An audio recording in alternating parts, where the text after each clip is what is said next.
entonces personas naturales, personas jurídicas, por sí mismas, es la primera cuestión. Entonces aquí ya es importante siempre tener, digamos, diferenciadas las categorías de legitimación en la causa y de legitimación en el proceso. Usted sabe que si tiene aptitud procesal y lo va a hacer de modo directo, pues puede comparecer por sí mismo. La ley entonces legitima a las personas naturales y a las personas jurídicas también para proponer la acción de protección. También quienes pueden proponer, colectivos, comunidades, pueblos, nacionalidades, están absoluta y totalmente legitimados.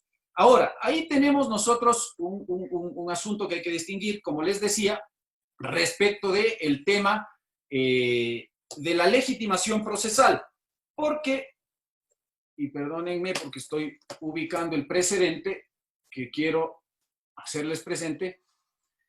La Corte Constitucional, usted sabe, hasta antes de este curioso señalamiento que les voy a comentar, la Ley de Garantías, artículo 9, letra A, señalaba que estaban habilitados para proponer personas naturales, personas jurídicas por sí mismos, es decir, individualmente, o decía, dice todavía, a través de representante o apoderado, personas naturales, jurídicas, comunidades, pueblos y nacionalidades, decía la Ley de Garantías, lesionadas en uno o más de sus derechos fundamentales, cuestión que era bastante importante para el tema de la legitimación, que podrían actuar por sí mismas o a través de representante o apoderado. Esa era la disposición de la Ley de Garantías Jurisdiccionales. Ocurre que en el año 2017 se presenta una llamativa acción extraordinaria de protección en donde el empleador de una señora que trabajaba como doméstica en una casa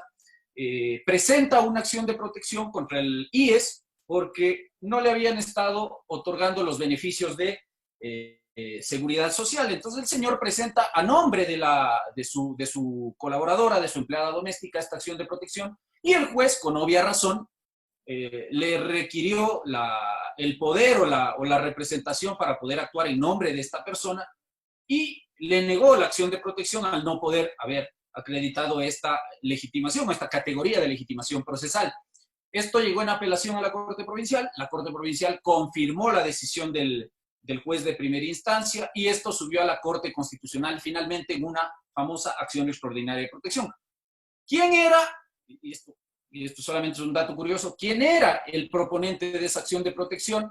Uno de los 9 miembros de la Corte Constitucional, el señor Manuel Viterio Olvera, que era juez de la Corte Constitucional. El señor presentó la acción de protección y a la vez, obviamente, tenía que resolver el tema en acción extraordinaria de protección. Ahí hay una cuestión muy curiosa respecto a este caso, porque la Corte Constitucional, a pretexto de esta cuestión, declaró la inconstitucionalidad sustractiva, reductora, de parte del artículo 9, letra A de la Ley de Garantías Jurisdiccionales, eliminando esa frasecita de vulnerada o amenazada en uno más de sus derechos fundamentales. Entonces, a pretexto de esta confusión en la que entra la Corte Constitucional, entre legitimación en la causa y legitimación en el proceso, que son cuestiones totalmente diferentes, tienen relación, pero son diferentes categorías de legitimación. Finalmente, la Corte se baja esto argumentando que es contrario al artículo 86, número 2 de la Constitución, porque, según decía la Corte en ese tiempo, la Constitución establece una legitimación amplia, legitimación popular. Y entonces eliminó esa frase creyendo entonces que ahora cualquier persona puede presentar, en este caso, acción de protección a nombre de un tercero sin acreditar o sin tener la necesidad de acreditar un grado de legitimación procesal que tendría que ver con la exigencia de la representación o con una especie de mandato que finalmente es el poder.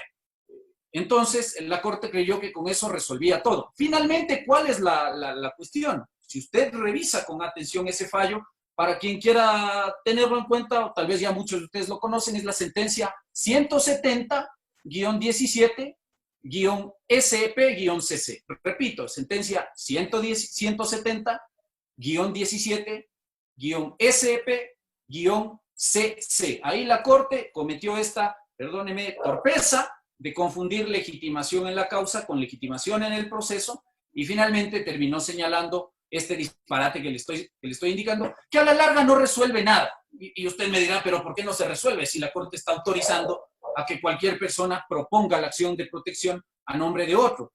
Porque la última parte no fue declarada inconstitucional, es decir, no se eliminó el requisito de que el tercero que participa presentando la acción de protección a nombre de otra persona tenga que acreditar el poder o la representación. Y en este sentido, entonces, las cosas no han cambiado. Entonces, cuando usted tenga un caso en calidad de accionante o de accionado, cuando corresponda, y le vayan a sacar este famoso precedente, porque de hecho, muchos, en el caso, por ejemplo, de las instituciones, están utilizando bastante esta cuestión, o por ejemplo, ahora que está de moda el tema medioambiental y el asunto de los derechos colectivos, muchos colectivos están abusando de este fallo y le están haciendo decir cuestiones que finalmente no termina diciendo. Con esto lo único que le quiero decir es que usted, si va a proponer la acción y tiene capacidad legal para hacerlo, lo puede hacer por sí mismo, pero también obligatoriamente, si hay otra persona que va a actuar a su nombre, pues tiene que acreditar o poder o representación.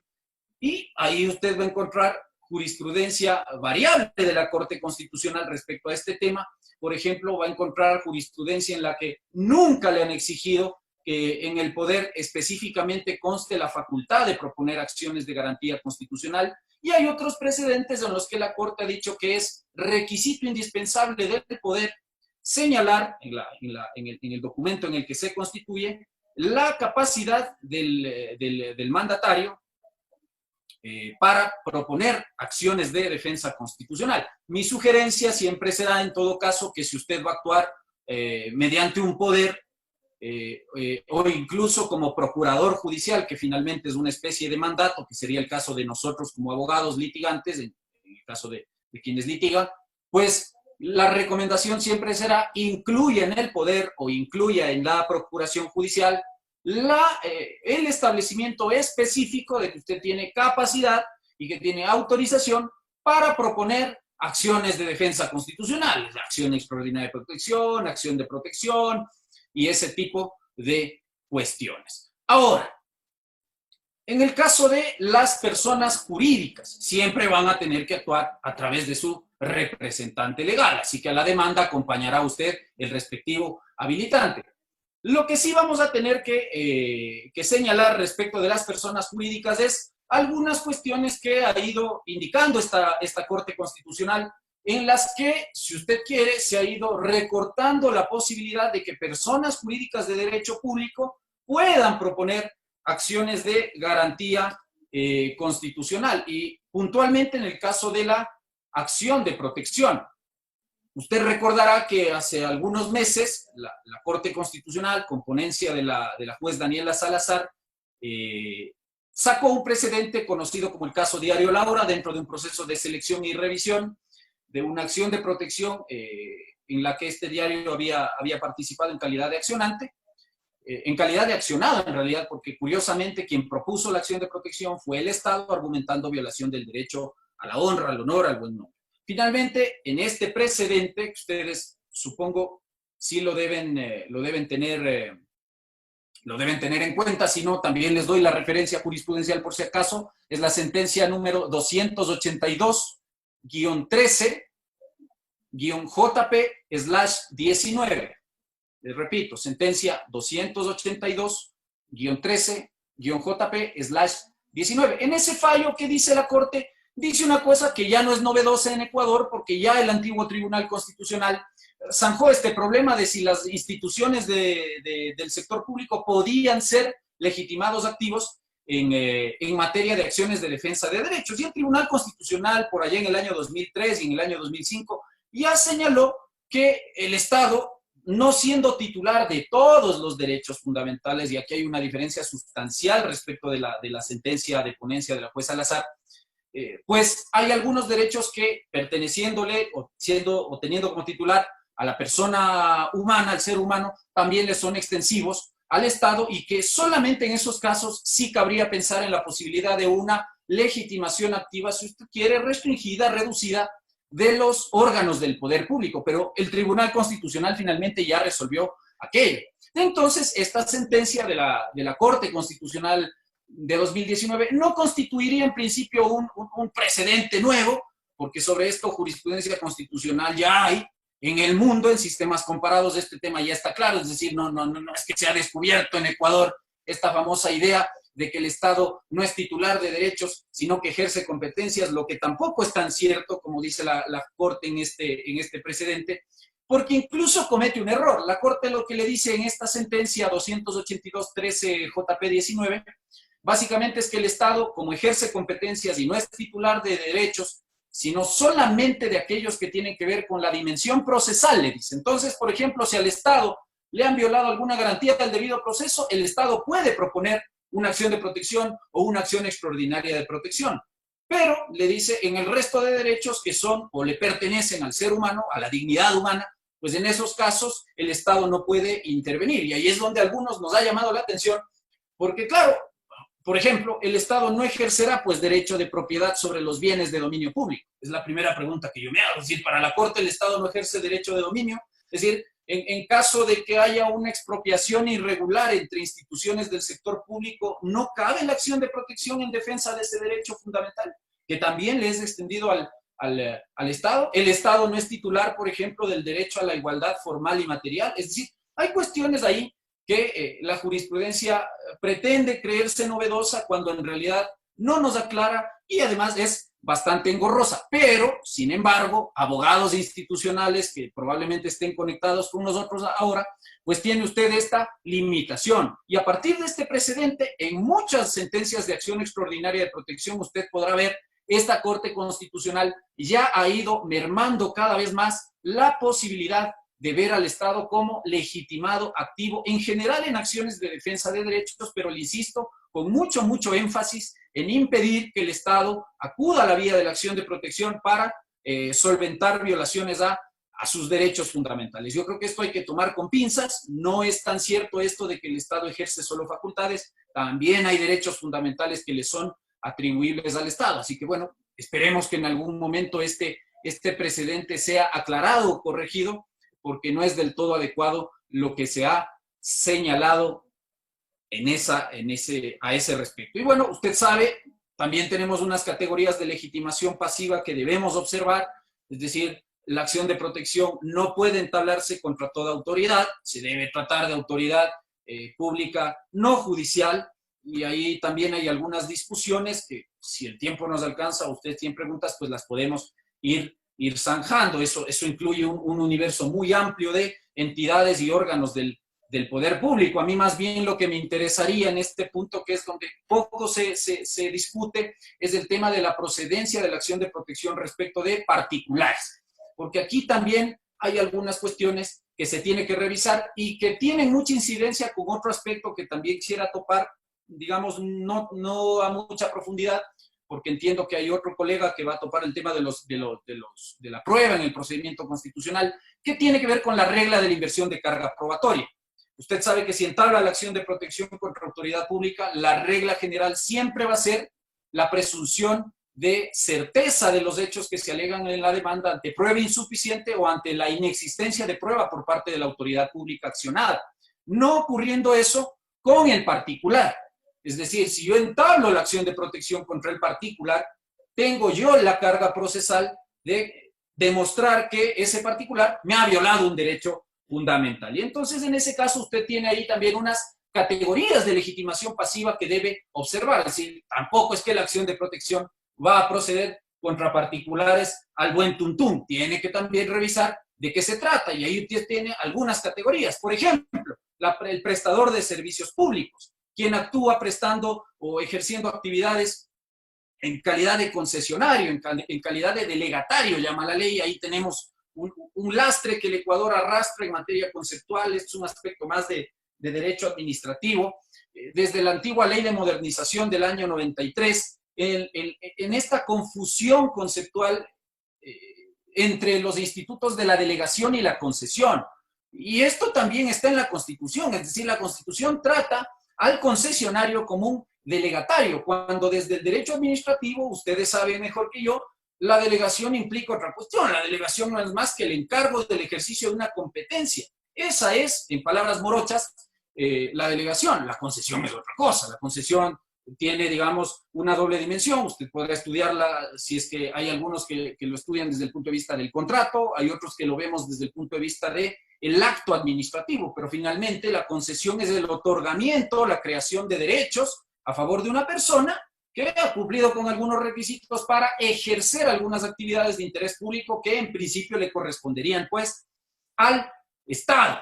Entonces, ¿contra quiénes se puede accionar finalmente? Usted tiene ahí prestadores de servicios públicos por delegación o concesión. Es lo que dice la Ley de Garantías. La Constitución es mucho más amplia respecto del concesionario, porque el 88 de la Constitución habla de concesionarios en general. Y usted sabe que las concesiones son harto amplias. Si usted tiene concesiones para prestar servicios públicos, por ejemplo, usted tiene concesiones para administrar bienes de dominio público. Por ejemplo, si usted es el encargado de la cobranza y la administración de un peaje, esa es una concesión de administración de un bien demanial, pero también tiene concesiones de ejecución de obra pública, o puede tener concesiones interconectadas, es decir, el mismo que ejecuta o que arma la obra pública es el que administra ese bien ejecutado. Entonces, la Constitución es lo suficientemente amplia como para decir que procede la acción de protección contra el concesionario. La Ley de Garantías, lamentablemente, intenta reducir el término concesión solamente al caso de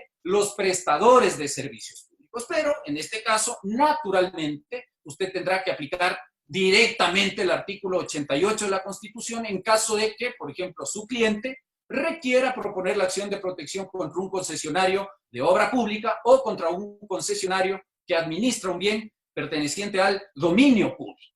También quienes ejercen la prestación de servicios públicos impropios o de interés general. ¿Qué es un servicio público impropio finalmente? Es una actividad de interés público que en principio también tendría que ser asumida por el Estado, pero que por cuestiones de insuficiencia tecnológica, de insuficiencia de infraestructura, pues le son entregadas al particular. Ejemplos, por poner algunos, por ejemplo, la prestación de servicios bancarios. Ese es un típico ejemplo de servicio público impropio. La prestación de transporte, ese es otro ejemplo de servicio público impropio. Incluso la prestación del servicio, si lo vemos desde esta lista, de educación. La educación privada es también una forma de prestación de un llamado servicio público impropio que en palabras de algunos autores del derecho administrativo incluso son asimiladas a la noción de actividad de interés público o actividad de interés general. Y luego finalmente usted tiene unas categorías mucho más amplias, que es que procede la protección contra el particular que provoca daño grave, que genera indefensión, que tiene respecto del accionante un grado de jerarquía o de subordinación, o finalmente cualquier acto u omisión de particular que provoque discriminación. Entonces ahí tiene usted un universo mucho más amplio respecto de los particulares. Lo único que yo le quiero enfatizar es que si usted acciona contra un particular, los requisitos mínimos para que ello ocurra son dos. El primero es que la alegación de violación del derecho fundamental que vaya a ser base de la demanda tenga exclusiva relación y conexión, por ejemplo, con la actividad que desarrolló el particular. Por ejemplo, si usted acciona contra un concesionario, pues la alegación del derecho fundamental tendrá que provenir de un acto o de una omisión en ejercicio de esa actividad concesionaria. Debe tener una conexión. Y, naturalmente, el segundo requisito que nosotros debemos cumplir es finalmente el de probar. Es decir, yo no puedo acudir a la regla de inversión de carga probatoria cuando estoy accionando a través de esta protección ordinaria contra un particular, lo que no ocurre, como ya todos sabemos, respecto de la autoridad pública no judicial. No sé, Salim, ¿cuánto tiempo todavía nos queda? Sí, 10 minutos más. Perfecto. 10 minutos más. Listo. ¿Qué es lo que yo quisiera ver? Si tienen alguna cuestión, preguntas de trámite o de procedimiento, pues eso lo dejamos para después, si ustedes quieren discutir.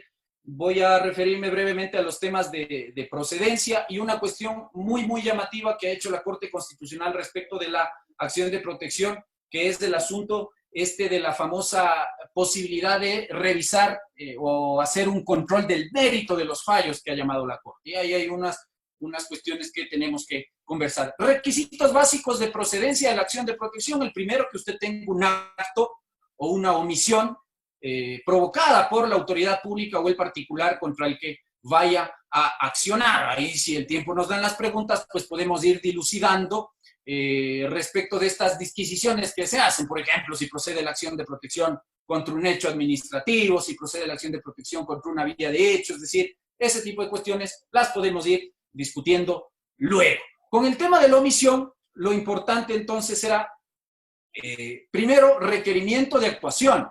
Esto no lo ha dicho la Corte Constitucional actual, ni lo dijo la Corte en transición, ni lo dijo la Corte en funciones hasta 2018, pero sí lo ha dicho el Tribunal Constitucional anterior. El amparo constitucional también procedía no solo contra actos, sino contra omisiones. Y el antiguo Tribunal Constitucional tenía una jurisprudencia bastante interesante respecto a este tema. Cuando yo quiero alegar omisión, sea de un particular o de una autoridad pública, a través, en ese tiempo del amparo, ahora a través de la acción de protección, pues tengo como requisito de procedibilidad requerir la actuación de la autoridad. Y requerir la actuación de la autoridad también para demostrar que esa autoridad es la competente para resolver el planteamiento que yo estoy formulando. Entonces, esa es una cuestión importante cuando uno acude a la acción de protección por omisión. A mí me ha pasado en lo particular que hay jueces que sí solicitan en la audiencia, por ejemplo, la prueba de este requerimiento previo de actuación para hacer caer en mora al ente o a la persona accionada. Y esto porque a veces aplican los precedentes del Tribunal Constitucional. Usted sabe que ahí también tenemos una discusión jurisprudencial respecto a si son o no aplicables los precedentes del Tribunal Constitucional. Finalmente la Corte Constitucional zanjó esa discusión, indicando que en lo que sea pertinente y aplicable al régimen actual de garantías, pues tenemos que observar también los precedentes del extinto Tribunal Constitucional. Y este es uno de aquellos precedentes que, por supuesto, son aplicables a la garantía de la acción de protección. Entonces, acto u omisión. En el caso de la omisión, yo siempre voy a sugerir el requerimiento previo de actuación, de tal manera que con eso, una vez que o no me contestan, o me contestan lo que les da la gana, como generalmente suele ocurrir, pues acudo a la acción de protección. Esto no quiere decir, por supuesto, que la acción de protección se torna en un mecanismo residual o que usted tiene que agotar alguna especie de vía administrativa para ir directamente a la acción de protección. Sencillamente es un requisito de simple procedencia que hay que cumplir. Yo ahí escuchaba ayer un poco la intervención de la profesora Joana respecto a que ella estimaba que esta clase de requisitos son contrarios a la Constitución. Yo realmente no encuentro aquí un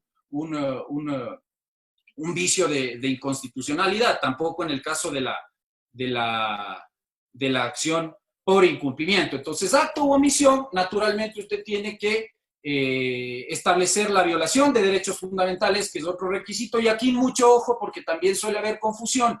A veces el accionante cree que cuando va a proponer la acción de protección contra autoridad pública, generalmente, que es la mayoría de casos, creen que la regla de inversión de carga probatoria les autoriza a simplemente enunciar en el texto de la demanda la violación de derechos fundamentales, cuando eso no es así. Entonces aquí distíngame siempre dos cuestiones importantes. La primera, la carga argumentativa respecto de la violación de derechos fundamentales en tanto requisito de procedencia no se va a ver reemplazada, esto por favor, no se va a ver reemplazada por la regla de inversión de carga probatoria en el caso de las autoridades públicas accionadas. No confunda las dos cosas. Artículo 10. Usted tiene la carga argumentativa como accionante en todos los casos contra autoridad pública o particular de desarrollar y de ofrecer fundamentos certeros, sólidos, al juez respecto a por qué usted estima que a través de esos actos u omisiones que usted está identificando en la demanda,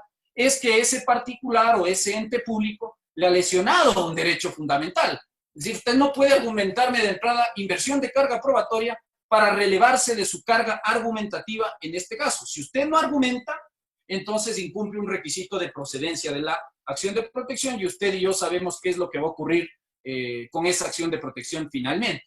Entonces, esa es una cuestión, y otra cuestión distinta es la carga de la prueba, es decir, quien tendrá que demostrar que no hubo el acto u omisión o que a través de ese acto u omisión no se ha vulnerado un derecho fundamental, cierto es, será siempre la autoridad pública no judicial accionada. Pero en esto, ojo, mucho cuidado, porque es un lugar común creer que al presentar la acción de protección basta con que yo le diga al juez, se me violó el derecho a la educación, citar la norma constitucional correspondiente y creer que con eso el juez me puede conceder la acción de protección. Porque además, usted ya va a encontrar en la jurisprudencia desde la Corte Constitucional cervecera, y esta Corte también lo ha ratificado, la obligación de fundamentar. La Corte le ha dicho, no basta solamente con enunciar que se ha violado un derecho fundamental, también bastará con fundamentar sobre la violación de derechos. Si el juez no encuentra argumento, el juez no está obligado, ni siquiera a pretexto de la regla iura novit curia,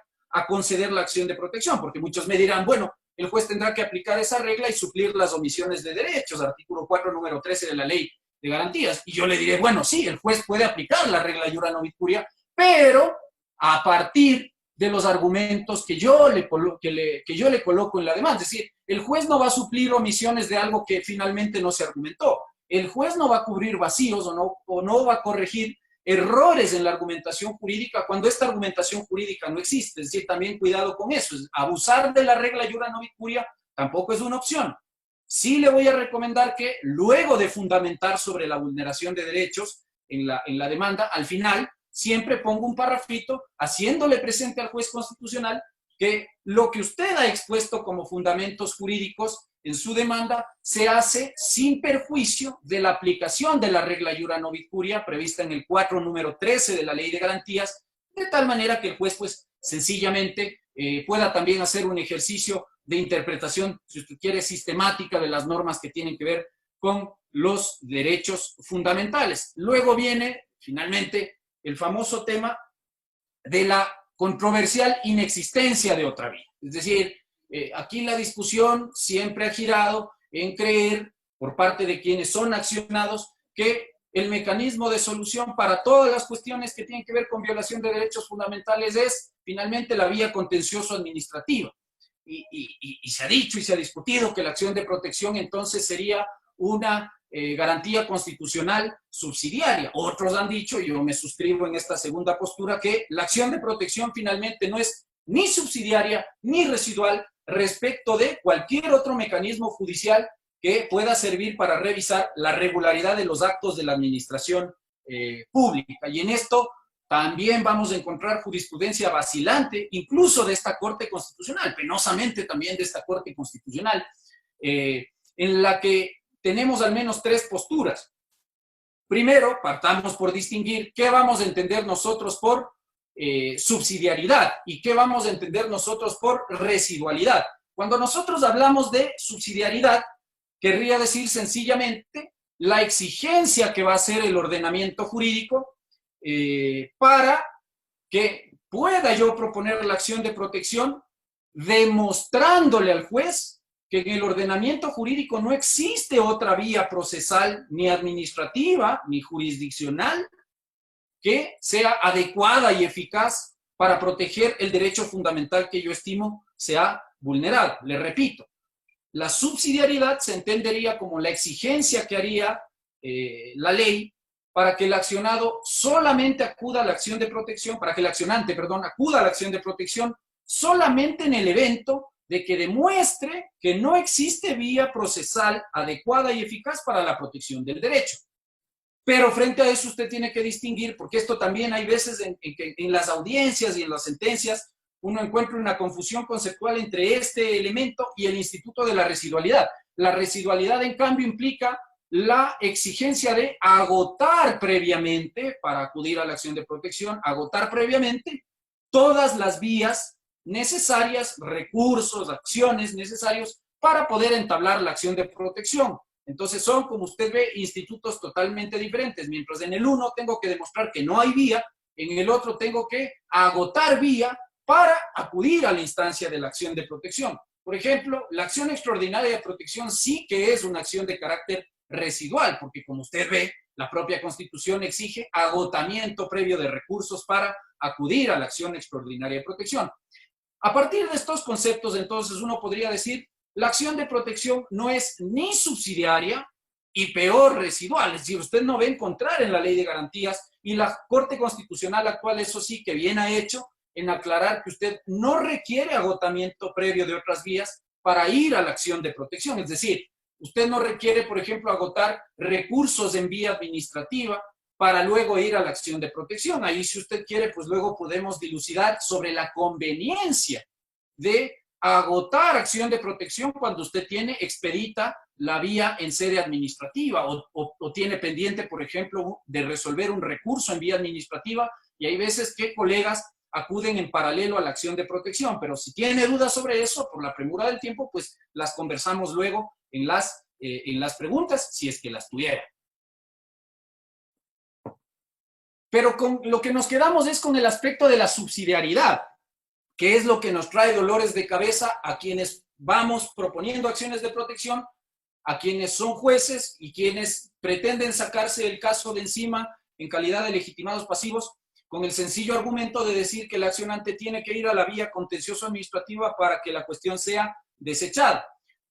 Primero, ya tenemos claro cuál es el concepto. Segundo, pues por cuestión jurisprudencial, tanto de esta Corte Constitucional como del Sistema Interamericano de Derechos Humanos, y principalmente, por ejemplo, el caso Salvador Chiriboga, que tiene que ver con nosotros mismos, ya la Corte Interamericana de Derechos Humanos y nuestra Corte Constitucional han señalado tajantemente que el contencioso administrativo no es vía adecuada y eficaz para proteger derechos fundamentales. Es decir, ese argumentito de que la contenciosa administrativa es la vía siempre para proteger derechos fundamentales está deshecho desde hace rato ya, con la sentencia Salvador Chiriboga versus Ecuador y una gran colección de sentencias de la Corte Constitucional que en esto han sido tajantes. Primero, porque en razón del tiempo, pues ese mecanismo no cumpliría con el artículo 25 de la Convención Americana sobre Derechos Humanos, es decir, esta obligación estatal de tener en el ordenamiento jurídico interno un mecanismo adecuado, expedito, rápido, ágil para la protección de derechos fundamentales.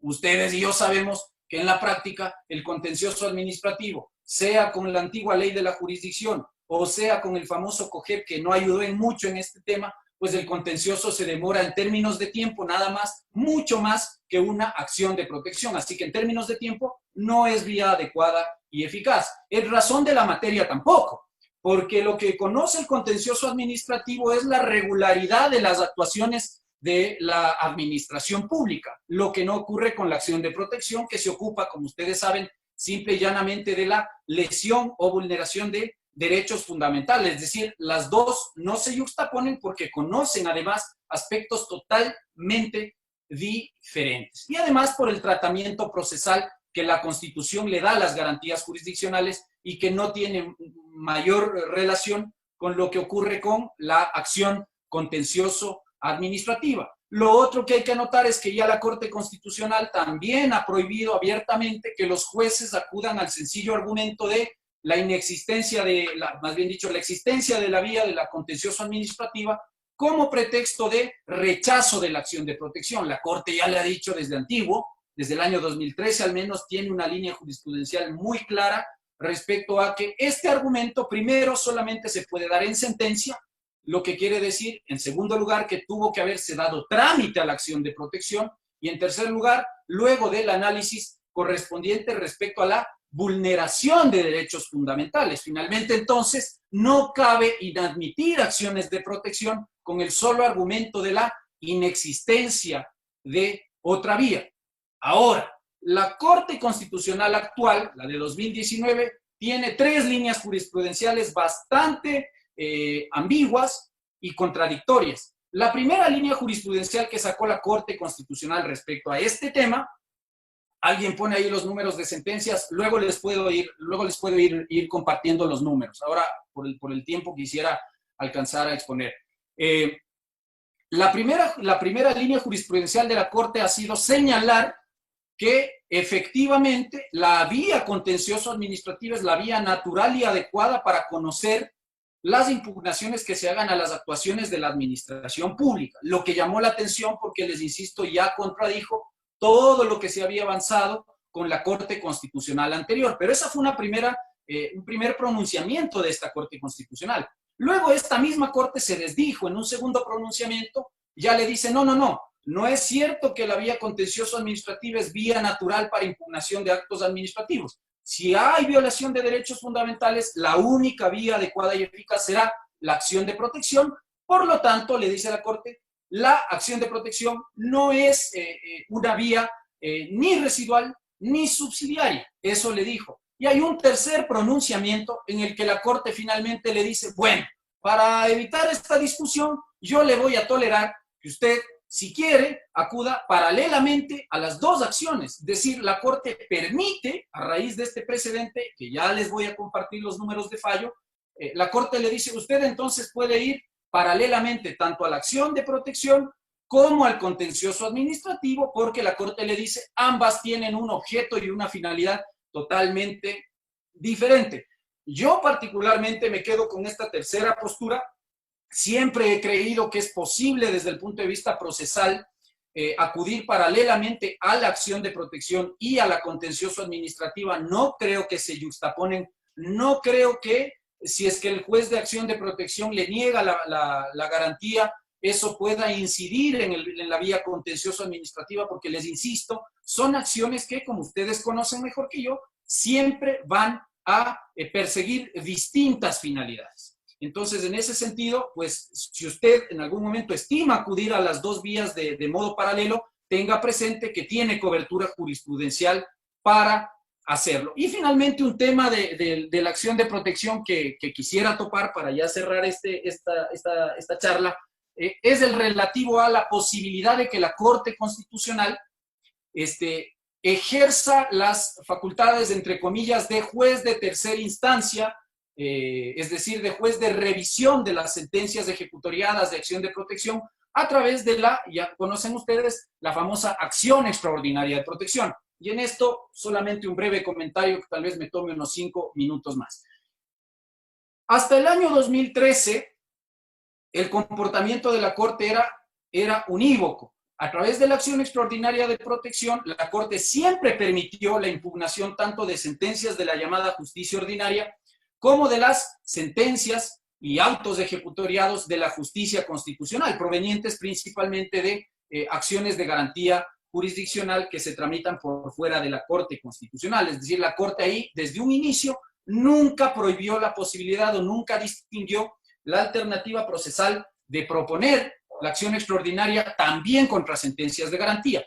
¿Qué ocurre a partir del año 2003? La Corte empieza a adoptar un comportamiento bifurcado y usted encontraba sentencias ya, digamos, en donde se hacía esta distinción. Si la sentencia atacada a través de acción extraordinaria de protección era sobre justicia ordinaria, la Corte Constitucional actuaba como siempre actuó, es decir, revisando única y sencillamente si es que esa decisión judicial violaba algún derecho fundamental. Si eso ocurría, dejaba sin efecto el fallo y ordenaba que otro juez dicte nuevamente la decisión sin incurrir en las violaciones de derechos fundamentales. Pero quienes por alguna cuestión académica y por aspectos de libre ejercicio hemos tenido que estar revisando permanentemente la jurisprudencia, pues sencillamente hemos tenido que verificar que, como les digo, a partir del año 2013, respecto de acciones extraordinarias de protección que se relacionaban con sentencias de garantía jurisdiccional de instancia, la Corte empieza a adoptar un comportamiento distinto. Y empezamos a ver que la Corte Constitucional empezó a dictar sentencias de reemplazo, es decir, a través de la acción extraordinaria de protección, finalmente la Corte revisaba el fondo del asunto que se debatió, por ejemplo, en la acción de protección, y si es que la Corte estimaba que la acción de protección era procedente, pues dejaba sin efecto la sentencia impugnada y dictaba sentencia de reemplazo, es decir, convirtiéndose en una verdadera tercera instancia en materia de garantías jurisdiccionales. En otros casos, usted verá, la Corte declaraba la ejecutoria de la sentencia de acción de protección, lo que era ajeno a todo el comportamiento jurisprudencial que había mantenido en materia de acción de protección. Es decir, si la Corte Constitucional estimaba, por ejemplo, que la sentencia de primer nivel de acción de protección estaba bien dictada y que cumplía con los requisitos de ley y que no había vicios de motivación, etcétera, y anulaba, por ejemplo, la sentencia de corte provincial por inmotivación, por lo que sea, pues declaraba la ejecutoria de la sentencia de primer nivel de acción de protección, órgano de tercera instancia. Y finalmente también una cuestión que no ocurría respecto de las otras acciones extraordinarias de protección relativas a justicia ordinaria, que era dar órdenes a quien en instancia de acción extraordinaria no era parte procesal, porque claro, cuando usted propone la extraordinaria, usted sabe que no se convierte, quien litigó con usted, no se convierte en esa nueva instancia de acción extraordinaria en su contraparte procesal. Finalmente, la Corte dejaba sin efecto el fallo y le daba órdenes a quien ni siquiera se había podido defender. Eso generó básicamente dos problemas. El primero, la bifurcación jurisprudencial que teníamos. Y el segundo, el dejar en desuso el famoso mecanismo de selección y revisión de sentencias, porque muchos nos decíamos, bueno, tiene usted un mecanismo a través del cual puede hacer eso, que no es la acción extraordinaria de protección, sino la selección y revisión. Si usted quiere entrar a revisar el fondo de lo que se debatió en un proceso de garantía jurisdiccional que le ha llegado a instancia de Corte Constitucional, para eso, 86 número 4 de la Constitución y 25 y siguientes de la Ley de Garantías, tiene un procedimiento que se llama selección y revisión. Ahí sí que la Corte Constitucional tiene amplia facultad para, una vez que selecciona el caso, dictar sentencia de revisión y corregir no solo las vulneraciones de derechos fundamentales que por supuesto se pueden producir también en el trámite y en las sentencias de garantía jurisdiccional, sino incluso emitir un pronunciamiento de fondo respecto a la cuestión que se debatió en la sentencia de garantía jurisdiccional, en el proceso de garantía jurisdiccional. Cuando esta Corte Constitucional se posesiona, muchos decíamos, bueno, este defectuoso comportamiento jurisprudencial se va a corregir. Y penosamente eso no ha ocurrido también, porque esta Corte Constitucional, si bien es cierto, ha incrementado un número bastante aceptable las sentencias de selección y revisión, no corrigió este error. Y finalmente lo que le dijo en una sentencia de ponencia del juez Enrique Herrería, que resulta ser llamativa, es lo siguiente. La primera cuestión es que la Corte Constitucional confirma, esta Corte Constitucional confirma, le doy el dato de la sentencia de una vez, la sentencia 176-14-EP/19, sentencia 176-14-EP/19, gracias a quien redactó en el chat. En esa sentencia, la Corte Constitucional, que fue la primera que sacó respecto a este tema, la Corte Constitucional primero le dice, yo sí soy competente para conocer a través de acción extraordinaria de protección la impugnación de sentencias de garantía jurisdiccional y específicamente la impugnación de sentencias de acción de protección. Ahora, ¿qué es lo que le dice la Corte? No lo voy a hacer en todos los casos, lo haré de modo excepcional. ¿Y cómo denominó esta posibilidad de revisar a través de acción extraordinaria de protección? El famoso control de los méritos del fallo, dice la Corte Constitucional. Puedo hacer este control de mérito, pero de modo excepcional, sí y solo si yo cumplo algunos, o la demanda o el caso cumple algunos requisitos. ¿Cuáles? Primero, violación de derechos fundamentales, le dice la Corte Constitucional, que en el caso haya o en la sentencia haya violación de derechos fundamentales o a reglas o garantías del debido proceso y que eso genere, a juicio de la Corte, que el caso resulte grave. Entonces, primer requisito, que en el proceso o en el fallo haya violación a derechos fundamentales o garantías del debido proceso que genere la perspectiva de que el caso reúne el requisito de la gravedad. Lo que no resulta novedoso porque en realidad ese es uno de los requisitos de procedencia de la acción extraordinaria de protección. Así que ahí el doctor Herrería no me está diciendo mayor cosa. El segundo requisito es que el caso comporte novedad, relevancia nacional o que los jueces, como tercer requisito, hayan inobservado precedentes de la Corte Constitucional al momento de resolver la garantía.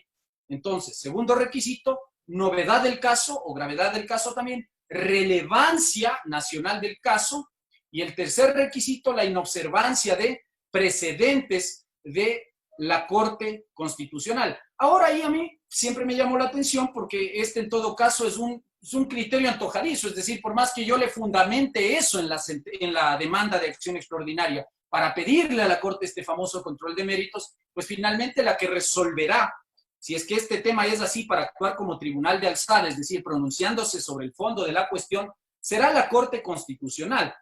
Entonces, esos son los requisitos básicamente que la Corte ha planteado para poder hacer este famoso control de méritos. Y se me está escapando un cuarto requisito que es bastante importante. La Corte lo que sí le dice es que procederá a la revisión o al control de méritos del caso si es que no se ha seleccionado y revisado el caso. Es decir, si el caso está para selección y revisión, yo ya no haré control de méritos a través de la acción extraordinaria de protección, sino que en estos casos se limitará a resolver como resuelve el resto de acciones extraordinarias de protección respecto de los casos de justicia ordinaria.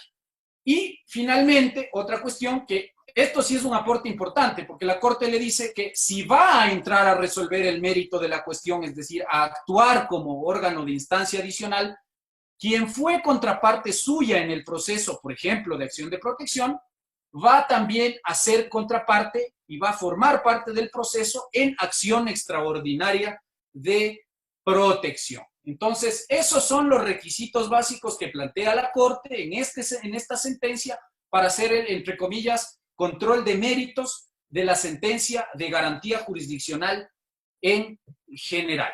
Y con esto yo creo que podemos abrir, si es que tienen ustedes preguntas, y ahí más bien pues vamos entrando en la discusión sobre algunos otros aspectos que ustedes quieran discutir. Así que yo les agradezco la paciencia y vuelvo a agradecer también al profesor Saidán por la gentil invitación. Muchas gracias, mi estimado Ismael, muchas gracias, mi estimado Ismael, por la ponencia. Vamos a comenzar con el foro de preguntas.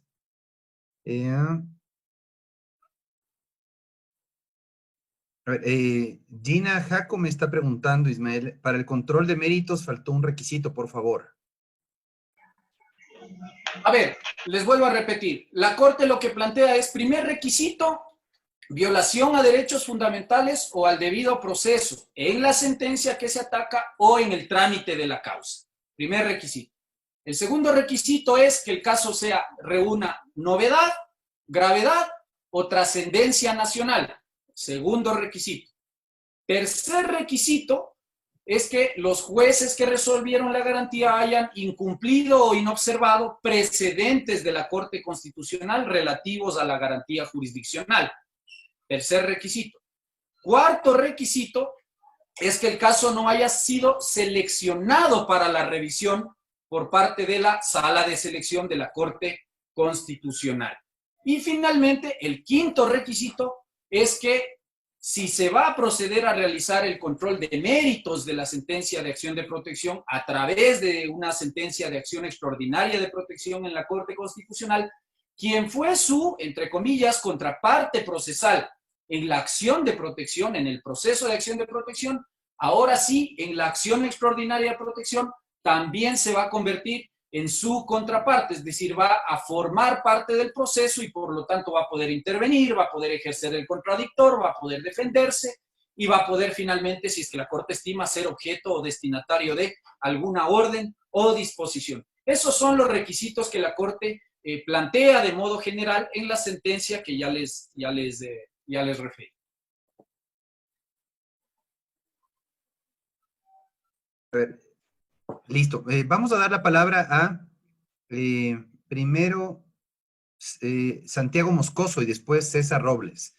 Santiago Moscoso, César Robles y Wilman Jaramillo. Buenas noches, gracias al doctor Salim y gracias a los dos ponentes por sus exposiciones.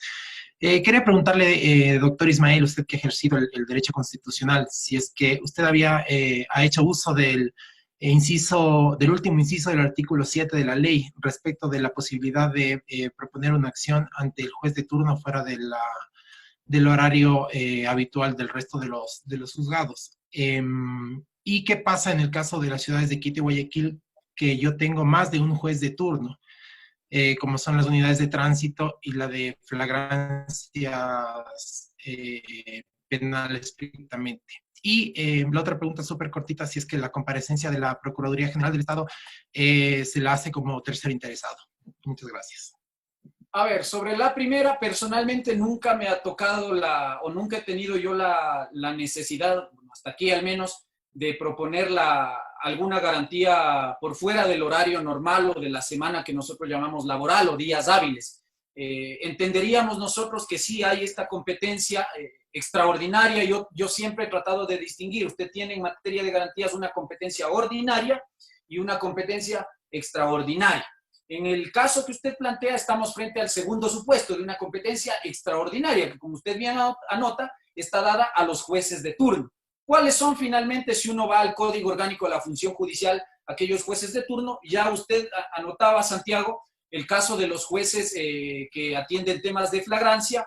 El Código Orgánico de la Función Judicial les entrega la potestad también de conocer, en este caso, esta clase de garantías a los jueces de garantías penitenciarias. Les entrega esta posibilidad. Ahora, uno diría, ¿en qué casos propongo yo la garantía? Finalmente, pues en días feriados y en fines de semana, en los que usted sabe que la atención de los órganos jurisdiccionales no es normal, no es como de lunes a viernes. En esos casos, usted entiende que puede acudir a estas unidades judiciales a proponer en este caso, la acción de protección. Ahora, lo que sí he visto, por ejemplo, a propósito, y creo que por ahí va la pregunta suya, en estos días o en estos tiempos que estamos en esta emergencia sanitaria, es que se presentan las acciones de protección y claro, como hasta aquí al menos quienes han estado frenteando el tema jurisdiccional han sido precisamente los jueces de flagrancia que están de turno, que trabajan por turnos. Hay muchos jueces que están dictando autos inhibitorios, estimándose incompetentes, porque dicen, bueno, yo soy juez de flagrancia y soy juez de turno y por lo tanto no me corresponde proponer no me corresponde conocer la acción de garantía. Ahí me parece que, y por eso yo hablaba del tema de la legitimación y que eso da también análisis para el tema de la competencia, porque claro, el 7 de la ley es categórico, la inhibición no cabe en ningún caso, es decir, aunque usted esté en turno por cuestiones de flagrancia, porque atiende temas de garantía penitenciaria, lo que sea, eso no le autoriza a usted para dictar auto inhibitorio, porque usted con eso genera al menos una consecuencia grave, que es que el accionante no pueda apelar de ese auto, la primera cuestión, porque usted sabe que como no hay autos inhibitorios, no hay posibilidad de apelar de esa decisión para que finalmente la Corte Provincial corrija el error y le ordene conocer la garantía. Y no solamente he visto en estos días en esto, sino mucho más en los casos de habeas corpus, es decir, yo en esto no creo que por la emergencia sanitaria un juez de flagrancia no pueda o no deba entrar a conocer la acción de protección, mucho más cuando, pues, por obvias razones y por disposiciones administrativas, además, la tarea de los demás jueces está absolutamente restringida. Ustedes saben que apenas el día lunes empezarán a funcionar juzgados y tribunales, pero ni siquiera para atender nuevos casos, sino sencillamente para hacer trabajo interno, es decir, despachar casos que ya están pendientes. Por lo tanto, y a la luz de la obligación que estableció la Corte en el dictamen de constitucionalidad de este estado de excepción, pues entenderíamos que los que deben conocer principalmente estos casos son los jueces que están de turno. Y no me puede usted venir a decir que como estoy de turno, entonces presénteme la acción el fin de semana o cuando coincide un feriado, porque naturalmente estamos dentro de una situación totalmente excepcional y creo que por ahí no va la cosa. Y no sé, Santiago, si me puede recordar la segunda pregunta para tratar de contestarle.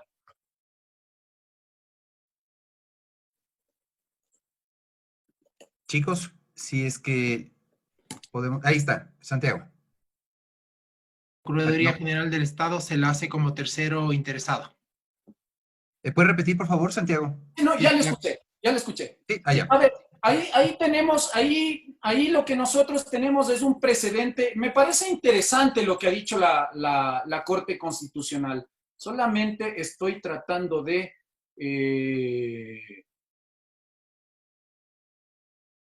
encontrar el número de fallo porque le quiero dar la respuesta con esta cuestión. Pero bueno, hasta encontrar eso, lo que le quiero decir respecto a este tema es que esta Corte Constitucional ya tiene una sentencia en la que a usted le ha dicho, bueno, la Procuraduría General del Estado va a actuar como legitimado pasivo, es decir, va a tener que afrontar el caso patrocinando al Estado solo cuando la autoridad pública accionada o la institución pública accionada carece de personería jurídica. Solamente en ese caso la Procuraduría debe intervenir directamente asumiendo el patrocinio del Estado.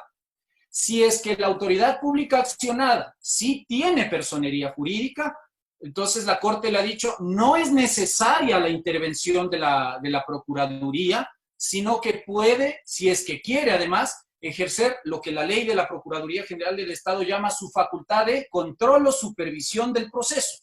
Por lo tanto, le ha dicho la Corte, no se va a provocar ninguna nulidad procesal por el hecho de que el juez no cuente con la participación de la Procuraduría, pero solamente en este segundo evento. Ahora, si usted me dice, la Ley de Garantías Jurisdiccionales en ningún punto establece la obligación de citar con el contenido de la demanda al Procurador General del Estado.